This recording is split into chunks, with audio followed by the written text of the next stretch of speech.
Bonjour, bienvenue, c'est Décideurs du droit, c'est votre émission. Aujourd'hui, je reçois Stéphane Laubeuf et Alexandre Barbotin, associés cofondateurs du cabinet Greenwich Avocat. Bonjour à tous les deux. Bonjour. Alors, pourquoi avez-vous créé Greenwich Avocat? C'est une question qui nous a effectivement été régulièrement posée depuis qu'on a créé le cabinet au début de l'année 2020. On a ouvert Greenwich juste avant le premier confinement.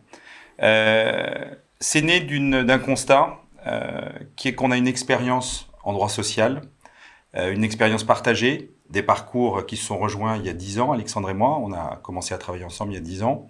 Et on s'est rendu compte que la structuration que nous voulions pour continuer notre activité, c'était un cabinet de niche dédié exclusivement au droit social. On a participé à des cabinets qui avaient d'autres activités, mais la manière d'exercer aujourd'hui notre métier, la matière dans laquelle nous travaillons, fait que nous avons envie que ce soit dans un cabinet d'une taille où on maîtrise l'ensemble des processus, l'ensemble des décisions, avec une équipe que nous avons construite sur plusieurs années, puisque aujourd'hui c'est un projet à la fois d'Alexandre et de moi, mais aussi avec une équipe de collaborateurs et de collaboratrices qui nous suivent maintenant depuis plusieurs années.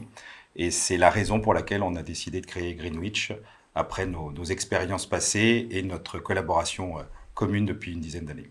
Alors, on connaît mieux Greenwich Avocat, mais pourquoi avoir choisi ce nom? Alors, ce nom, pour tout vous dire, on a été aidé pour le choisir.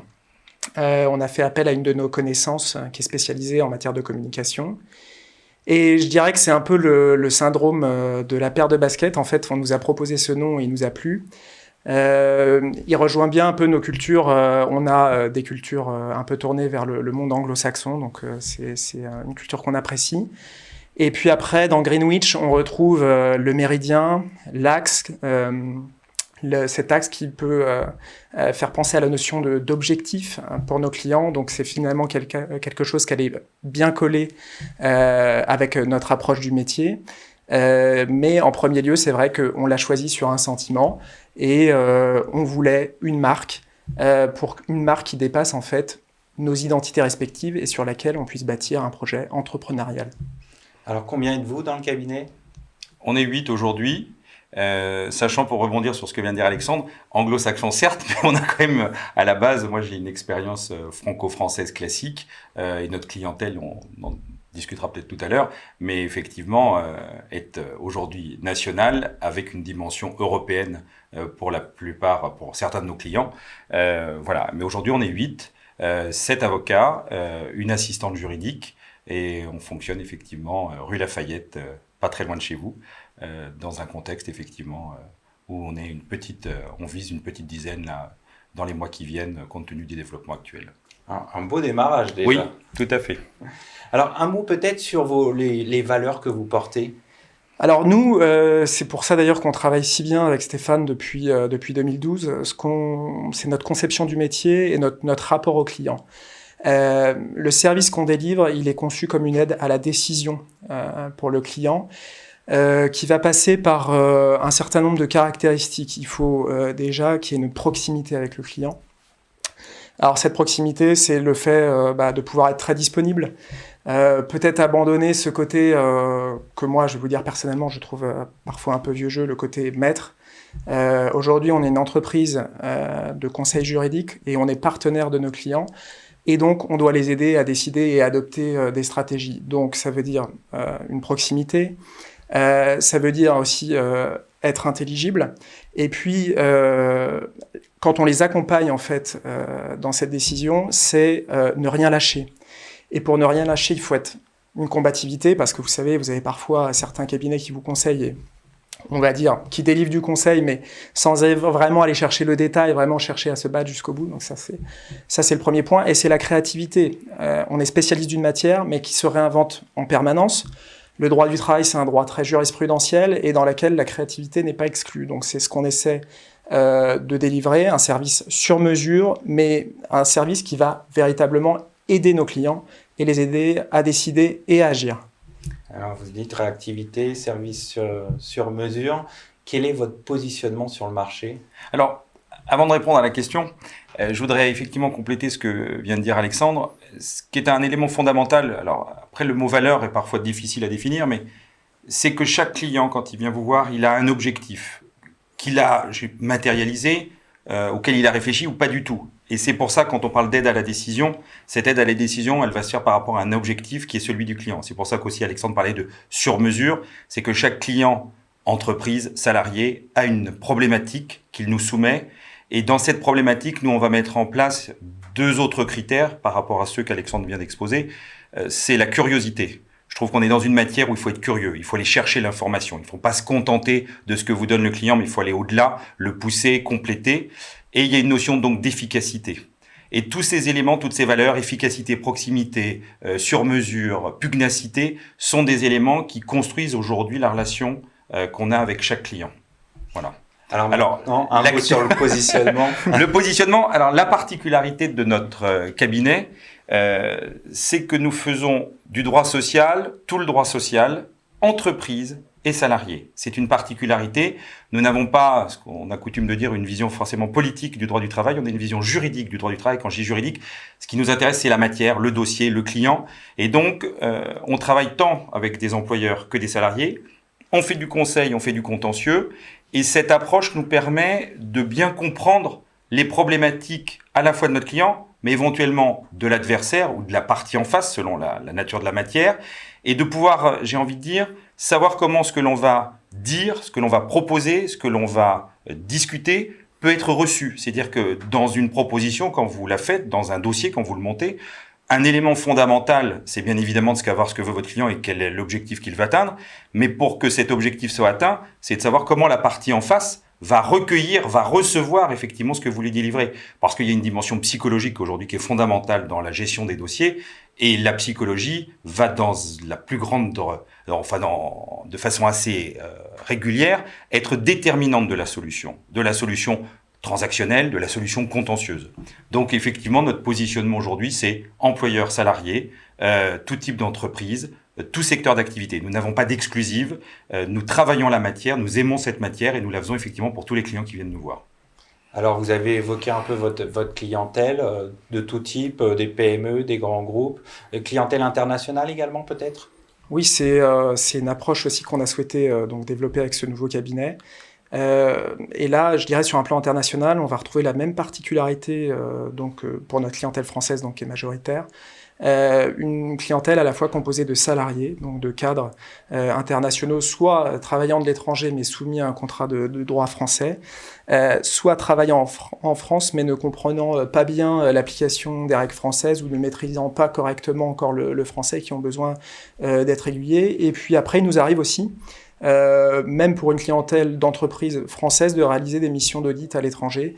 Ça nous est arrivé cette année, notamment au Mexique par exemple, où donc l'anglais international est prépondérant. Voilà. Un mot peut-être sur l'actualité du cabinet ?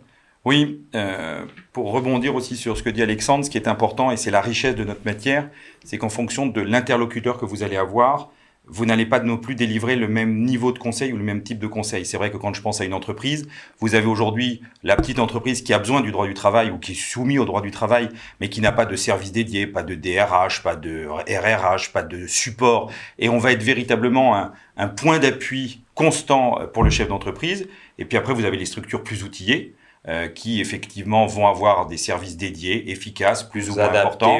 Et on adapte, et effectivement, c'est pas le même type de dossier, la même nature d'activité. Pareil pour les salariés, cadres dirigeants, etc. Ils vont pas avoir les mêmes besoins, les mêmes problématiques. Certains vont venir nous voir parce qu'ils négocient un nouveau contrat de travail. Certains vont venir nous voir parce ils veulent sortir de l'entreprise. D'autres parce qu'ils sont licenciés. Le sujet de la rupture conventionnelle aujourd'hui est devenu un sujet effectivement majeur de notre activité, puisque on est passé aujourd'hui à une vraie réflexion sur est-ce que la rupture conventionnelle est un choix, est-ce que c'est quelque chose qui est subi. Voilà, donc ça, ce sont des éléments qui sont importants. Quant à l'actualité du cabinet, là, on va développer effectivement des outils de communication classiques, mais nouveaux pour nous, qui sont notamment la mise en œuvre d'une lettre trimestrielle. Oui, newsletter, voilà. Et notamment cette interview, et puis on va développer aussi un certain nombre d'articles sur les sujets brûlants du droit social. On a récemment rédigé un article concernant la publication, l'utilisation d'une publication Facebook à titre de preuve en droit du travail, et vont s'en suivre une série d'articles dans divers titres de presse. Donc ça fait partie des actualités du cabinet, le développement de notre plan de communication. On est aussi en train de s'agrandir, donc on est en phase de recrutement d'un nouveau collaborateur. Et puis des actualités, on s'en souhaite beaucoup. On sent qu'on est quand même sur un mouvement de croissance, et l'actualité nous permet de nous saisir de tout un type de sujets. Alors pas forcément très drôles pour nos clients. Justement, quelles sont les problématiques sur lesquelles vous intervenez en ce moment? Alors, disons qu'en ce moment, forcément, il y a le sujet du licenciement économique qui est prépondérant. Alors, de tout niveau, ce qu'on appelle le petit licenciement économique jusqu'au PSE, dans le cadre de plans de restructuration plus importants. Et puis, il y a, suivre l'actualité juridique, parce que ce qui est vrai hier n'est pas forcément aujourd'hui, et demain, ça peut encore changer avec, l'ensemble des réformes qui nous sont servies par les autorités, le développement de ce qu'on a appelé également le droit mou, c'est-à-dire ce droit, le soft law, la soft law, ce droit par protocole, globalement, qui est publié sur le site du ministère du Travail, et dont les entreprises doivent se saisir en se disant: est-ce que finalement j'ai à le respecter parce que c'est la loi? Est-ce que je peux passer outre? Quels seront les contrôles, sachant que parfois on vous promet des contrôles, et ça a été un de nos grands sujets d'actualité, les contrôles de l'administration du travail. Il y a des annonces qui sont faites sur la teneur de ces contrôles et la tonalité dans laquelle ils vont s'exercer. Et puis après, il y a des réalités qui sont autres. Donc ça, c'est un plan. Et puis, il y a tout ce qui est activité partielle. Donc là, qui est un peu le sujet très brûlant, puisque brûlant et émouvant. Émouvant, puisque vous avez entendu parler du couvre-feu, qui va encore réimpacter les restaurateurs, les théâtres. Donc on peut imaginer qu'il va encore y avoir des adaptations, des modifications. Et puis il y a des dispositifs où même le Conseil d'État intervient. Les décrets qui sont pris par les gouvernements, là j'entendais ce matin, il y a un décret qui a été suspendu, donc on va encore avoir droit à une modification sur quelques jours peut-être de l'activité partielle. Donc plus que jamais, en fait, le cabinet, nous, tel qu'on l'a conçu, avec une réactivité, une accessibilité, je pense, est un outil utile pour nos clients, parce que, et je pense ne pas les trahir en disant qu'ils ont été extrêmement satisfaits sur la période du confinement, de crise, de notre suivi de cette actualité. On a su offrir une vraie réactivité. Effectivement, j'ajouterais, il y a deux thématiques auxquelles les entreprises ont été confrontées du jour au lendemain. Le télétravail. Les entreprises s'y mettent, commencent à y réfléchir pour celles qui n'avaient pas mis en place cet outil ou cette organisation. Et du jour au lendemain, le 15 mars, grosso modo, on a dit « demain, il faut absolument privilégier le télétravail partout ». Beaucoup d'entreprises se sont rendues compte qu'elles n'avaient pas de charte, qu'elles n'avaient pas effectivement de système, qu'elles n'avaient pas forcément les outils informatiques qui permettaient de passer en télétravail tout de suite. Et puis après, c'était les questions, mais est-ce que je dois prendre en charge quelque chose? Comment un salarié, en définitive, me rend compte ou me rapporte de son activité? Comment je contrôle même son temps de travail? Comment même la déconnexion va jouer? Tous ces éléments-là. Et puis l'activité partielle, vous l'avez dit, mouvant, j'ai presque envie de dire insécurité. Insécurité, pourquoi? Regardez le nombre de modalités qui ont été mises en œuvre, parce qu'il faut juste se souvenir qu'à la base, l'activité partielle ou chômage partiel qu'on appelait, le nom activité partielle donne un espèce de cadre plus positif, mais l'activité partielle, c'est en fait de faire que quelqu'un travaille moins, voire pas du tout pendant une certaine période.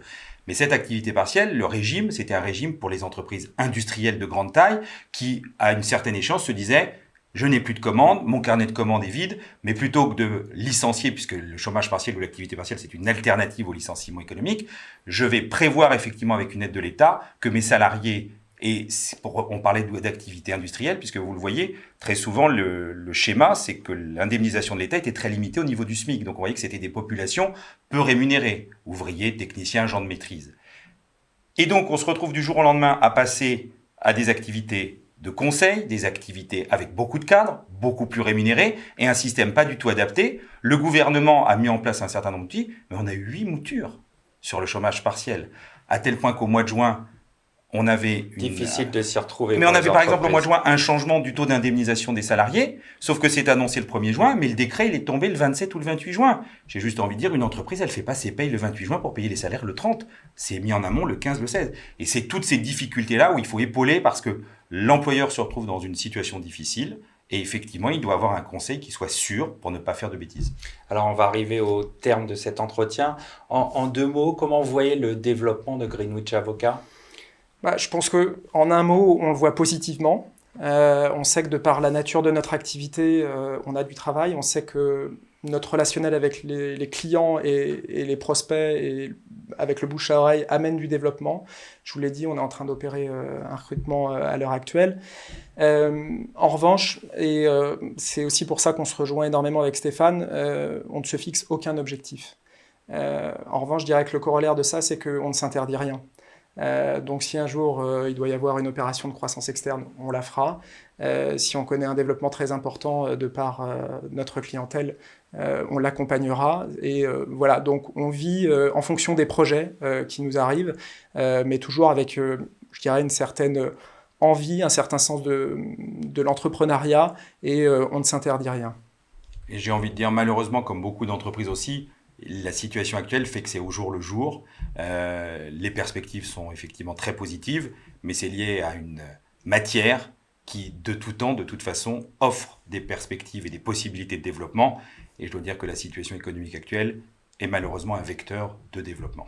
Eh bien, on va conclure là-dessus. Stéphane, Alexandre, merci d'être passé sur le plateau de Décideurs du droit. Merci de votre accueil, merci beaucoup. Merci. Merci à toutes et à tous de votre fidélité et je vous retrouve demain pour un nouveau numéro de Décideurs du droit.